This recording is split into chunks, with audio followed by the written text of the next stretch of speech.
سعودی عرب کی تاریخ دو حصوں پر محیط ہے، ایک اسلام سے پہلے کی زندگی اور دوسرا اسلام کے بعد کی زندگی۔ بت پرستوں کے دور میں اللہ پاک نے اپنے پیارے محبوب حضرت محمد صلی اللہ علیہ وسلم کو عرب کی سرزمین مکہ میں قریش کے خاندان میں بنو ہاشم کے قبیلہ میں عبد المطلب کے گھر ان کے بیٹے عبداللہ کے ہاں اپنے دین کو مکمل کرنے کے لیے پیدا فرمایا۔ اس دور میں مکہ وہی جگہ تھی جسے آج کا مکہ کہا جاتا ہے۔ جب آپ صلی اللہ علیہ وسلم نے کافروں سے تنگ آ کر یثرب کی طرف ہجرت کی تو اس سرزمین کو چار چاند لگا دیے۔ یثرب وہی سرزمین تھی جسے آج کا مدینہ کہا جاتا ہے اور نجد وہی جگہ تھی جسے آج ریاض کے نام سے جانا جاتا ہے۔ مکہ اور مدینہ جس سرزمین پر آتے تھے اس سرزمین کو حجاز کہا جاتا تھا۔ نبی صلی اللہ علیہ وسلم نے جب صحابہ کے ہمراہ مکہ کو فتح کیا تو اس سرزمین پر پہلی اسلامی سلطنت کی بنیاد رکھی۔ آپ صلی اللہ علیہ وسلم کے وصال کے بعد 632 عیسوی سے لے کر 661 عیسوی تک کے دور کو خلافت راشدہ کہا جاتا ہے۔ یہ مسلمانوں کی وہ سلطنت تھی جس میں مسلمانوں نے اسلام کو ایران، عراق، مصر، فلسطین اور شام تک پھیلا دیا تھا۔ یہ دور اس لحاظ سے بھی نمایاں مقام رکھتا ہے کیونکہ یہ قرآن و سنت کی بنیاد پر قائم ہوا۔ خلافت راشدہ کے بعد خلافت امویہ کا قیام عمل میں آیا۔ یہ خلافت 661 عیسوی سے 750 عیسوی تک برقرار رہی۔ قریش کے خاندانوں میں بنو ہاشم کے بعد بنو امیہ ہی ایک ممتاز اور دولت مند قبیلہ سمجھا جاتا تھا۔ انہوں نے خلافت راشدہ کے بعد تقریباً ایک صدی حکومت کی۔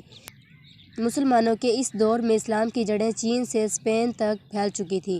یہ مسلمانوں کا وہی دور تھا جس میں سانحہ کربلا جیسے عظیم سانحے کو جنم دیا تھا۔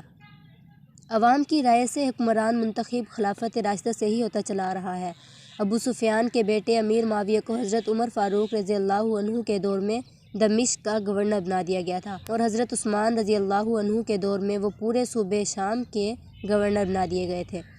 حضرت عثمان کی شہادت کے بعد 35 ہجری میں امیر معاویہ نے قصاص عثمانیہ کی آواز اٹھائی اور مرکزی حکومت سے علیحدہ ہو گئے۔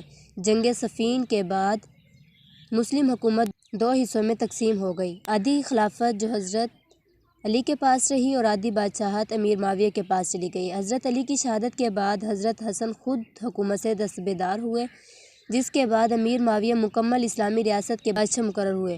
اس سے پہلے کسی خلیفہ نے اپنے بیٹے کو جانشین مقرر نہیں کیا تھا۔ امیر معاویہ نے اپنے بیٹے یزید کو زبردستی جانشین مقرر کیا، جس کے بعد اسلام کے سب سے بڑے سانحے نے جنم لیا۔ خلافت راشدہ کے بعد مسلمانوں کی سب سے بڑی سلطنت خلافت عباسیہ کہلاتی ہے، جو 750 سے 1258 تک برقرار رہی۔ اس دور میں مسلمانوں نے بہت ترقی کی، دنیا کے کونے کونے تک اسلام پھیل رہا تھا۔ خلافت عباسیہ کے دور میں ہی سلطنت فاطمیہ کا آغاز ہو چکا تھا اور انہی کے دور میں اس کا انجام بھی ہو گیا تھا۔ سلطنت فاطمیہ کی حکومت 1094 عیسوی تک برقرار رہی۔ 1094 عیسوی کے بعد سے 1274 عیسوی تک حجاز پر ایوبی سلطنت کا دور دورہ رہا۔ اس سلطنت کے رنگین ورقوں میں سلطان صلاح الدین ایوبی کا نام آج بھی گہرے حروف سے لکھا نظر آتا ہے۔ سلطان کی وفات کے بعد سلطنت سلطان کے بیٹوں میں تقسیم ہو گئی، جسے بعد میں سلطان کے بھائی نے مکمل ہتھیا لیا اور یوں وہ سلطنت زوال کا شکار ہوئی اور 1254 عیسوی سے 1517 عیسوی تک حجاز سلطنت مملوک کے قبضے میں رہا۔ سلطنت مملوک کا خاتمہ اس وقت ہوا جب عثمانیوں نے مصر کو فتح کر لیا، کیونکہ مصر سلطنت مملوک کا گھر تھا۔ سلطنت کے خاتمے کے بعد ہی عثمانیوں نے حجاز کو اپنے قبضے میں لے لیا۔ سعودی عرب دنیا کا وہ واحد ملک ہے جس کا نام 2 صدیوں پہلے پیدا ہونے والے حکمران کے نام پر رکھا گیا تھا۔ سعودی عرب کا ظہور 17ویں صدی کے وسط میں عرب کے وسط سے شروع ہوا، جب محمد بن مسعود اور معروف اسلامی شخصیت محمد بن عبد الوہاب دونوں مل کر ایک نئی سیاسی طاقت کے طور پر ابھرے تھے۔ اگلے 150 سالوں تک آل سعود کی قسمت کا ستارہ طلوع و غروب ہوتا رہا، جس کے دوران مصر اور سلطنت عثمانیہ اور دیگر عرب قبائلوں سے تصادم ہوتے رہے۔ عبد الوہاب کی بدولت وہابی فرقہ، جسے آج سلفی کہا جاتا ہے، وجود میں آیا تھا۔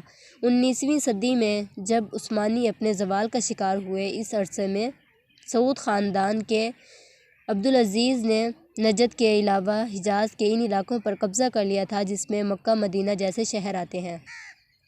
عبدالعزیز بن سعود کی طاقت میں اس طرح بھی اضافہ ہوا کیونکہ سلطنت عثمانیہ کے خاتمے کے بعد اس نے تمام بااثر قبیلوں کے سرداروں کی بیٹیوں سے شادی کر لی تھی۔ آج اس کے خاندان کی تعداد 25,000 کے قریب ہے۔ 1920 میں ترکوں نے معاہدہ کر لیا تھا جس میں اس علاقے کا امن و امان کو قائم رکھنے کا وعدہ کیا گیا تھا، اور دوسری طرف ترکی میں مصطفی کمال نے آزاد ریاست کا اعلان کر دیا۔